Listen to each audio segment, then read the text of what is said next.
Good morning, I'm Raine Musñgi and welcome to Follow the Money. Join us as we explore the tools and insights you need to jumpstart your financial journey.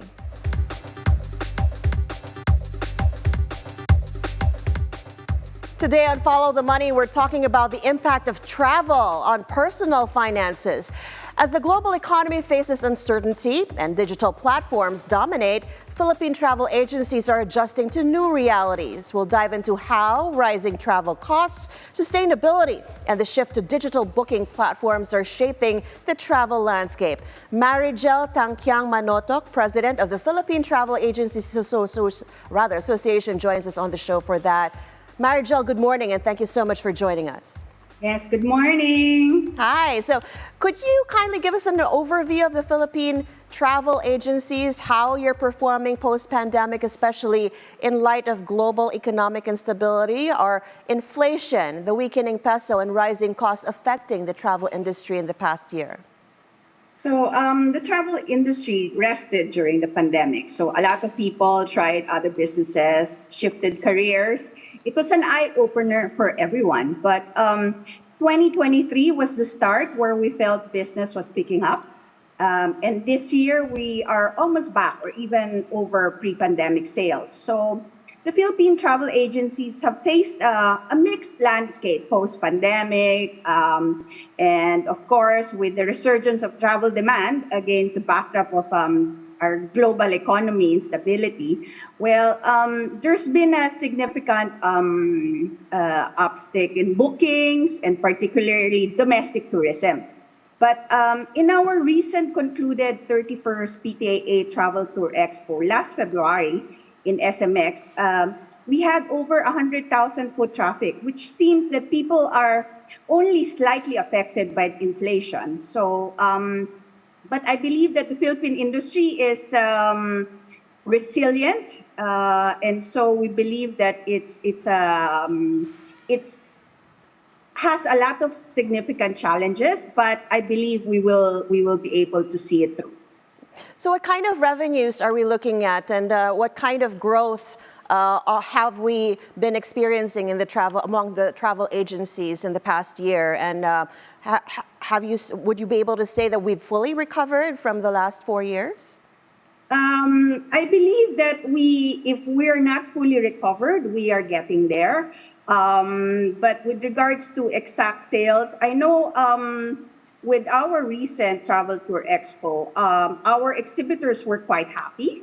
So, but of course, it's confidential how much they earn, but at least they were all very happy. And with our upcoming Travel Tour Expo in February, we're almost sold out.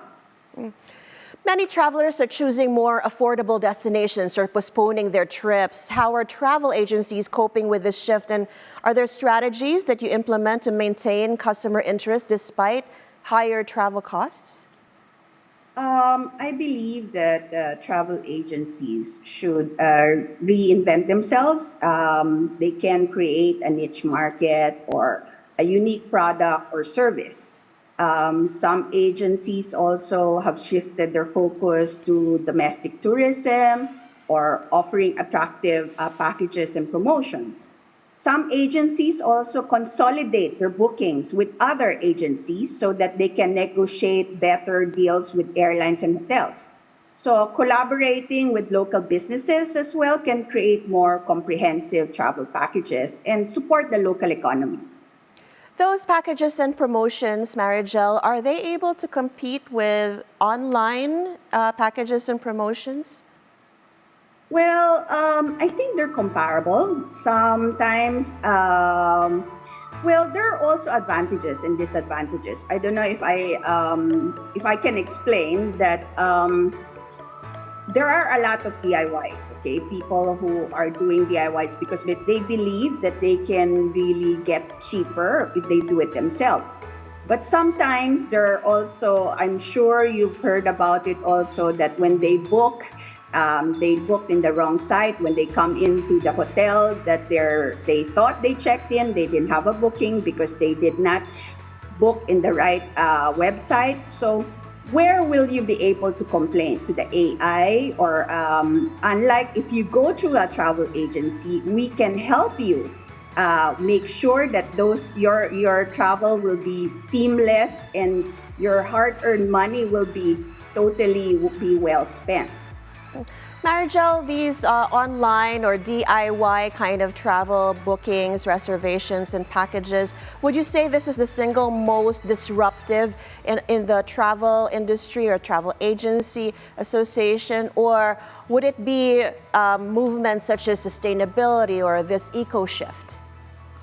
I think mostly it's competition with the online travel agents as well as the DIYs. But I believe that it is just like it is just a time that we really need to reevaluate ourselves and reinvent ourselves to be able to use technology as to make it, not to fear it, but to make it a friend. So we can also be more active in websites, online platforms, and also help with using AI to be able to make work more efficient. You've seen governments shut down certain very popular tourist sites, and it's not just the Philippines and not just in Boracay. And has this affected your industry? And given this growing trend towards environmental sustainability, how are travel agencies balancing the need to promote tourism while addressing concerns about over-tourism and environmental degradation in popular destinations like Palawan? Yeah. So Mother Nature really had time to breathe during the pandemic. So our beautiful islands like Palawan and Boracay were able to rest and recover as well. So now that people are traveling again, we need to still continue to take care of the environment. There are tourism offices all over the country who can coordinate with all the tourism partners, local government units, even down to the barangay, which can be very helpful by empowering these communities to participate in tourism development and benefit from its economic advantages. But we need to really start by educating both tourists and the residents of these tourist spots. So educating travelers about local customs, traditions, and sensitivities, as well as encouraging responsible behavior such as avoiding littering, minimizing waste, and conserving water. So those are just some ideas. Right, and you did mention that you are at travel agencies are able to compete, especially with help from technology. What role is it playing for you now? Has AI started to support your industry, and how is it helping travel agencies, traditional travel agencies, stay competitive in a digital world? Are you seeing more agencies shift to online or even hybrid models? I believe really it's really more of hybrid because like nowadays we have online payments, right? Which we never had before. So we are tying up with certain online platform payments in which they can also help in like with our event. Let's just say, just an example, we can we can make use of the AI to be able to do the informatics of who our travelers are, who are the ones coming to our events, as well as being able to provide the online registration. So those are just some of the things that we can develop. But there are really a lot of other things that are still maybe ancient, or I mean, not naman ancient, but we believe that it's still not being used, but we believe that eventually we will be able to adapt. How much do travel expos actually help in your receipts or in your sales? What would be on your wish list of more activities, perhaps, or more incentives or initiatives to be able to prop up revenues for the travel industry and maybe help us compete with the rest of the region? So, as an association, PTAA really has an obligation to take care of its members. So we are continuously always looking for ways and means to protect and improve our businesses. So we have been actively fighting travel scams by we have created infomercials which are posted in our website and social media accounts. And like what I said earlier, we organize events, which is the biggest and most awaited travel tour expo in the Philippines, which is the 32nd PTAA Travel Tour Expo. And it has been 32 years that we have been doing it only in Manila. So this year we launched it in to go to the Vismin area. So this year we went to Cagayan de Oro, which is in Mindanao, and next year we will be going to Iloilo in the Visayas region. And PTA also supports and closely works with the Department of Tourism under Secretary Frasco. So lobbying for favorable policies and regulations that support the industry. And we also provide training programs and workshops to help our travel agents stay updated in the industry trends. And we also have general membership meetings in which we have networking facilities to be able for our members to network and foster collaboration and knowledge building. Mariegel, can you quickly walk us through what kind of policies you're lobbying with government for? Well, on the top of my head, basically we have been also coordinating with the Civil Aeronautics Board because when we receive complaints from our clients for the refunds from the airlines, so we are always closely coordinating with how to make these refunds easier, faster, and so that and then as well as we've also tried talking about how we can make the airport better. So there are really a lot of, and also there's so many things. It's just that, sorry, I don't think our no worries will be enough. Yeah, well, I mean, as a final question, perhaps looking ahead, could you share with us your vision for the future of Philippine travel and the industry? What will it take for traditional agencies to not just survive but thrive in this rapidly changing landscape?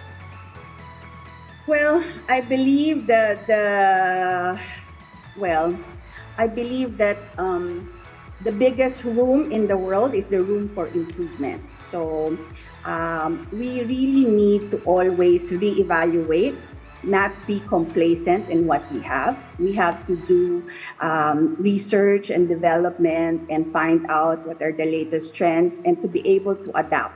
We cannot just believe that what we are doing works and we are just going to be happy and complacent with it. Is there a number in the number of tourists that you're looking at visiting the Philippines?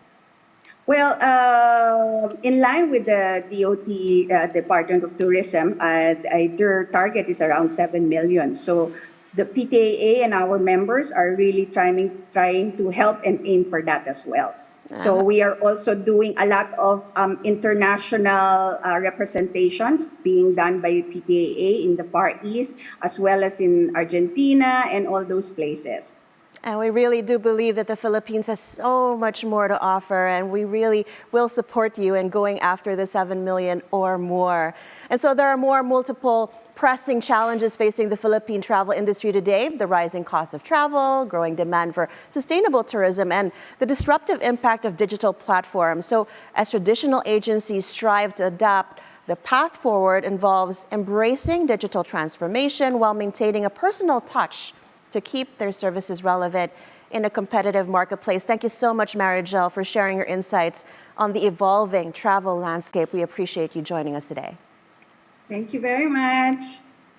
And before we go, we leave you with this quote from theologian and philosopher St. Augustine: "The world is a book, and those who do not travel read only one page." And that is it for today's edition of Follow the Money. I'm Raine Musñgi. Thank you so much for watching. Keep it here on BNC, the Billionaire News channel, always on top.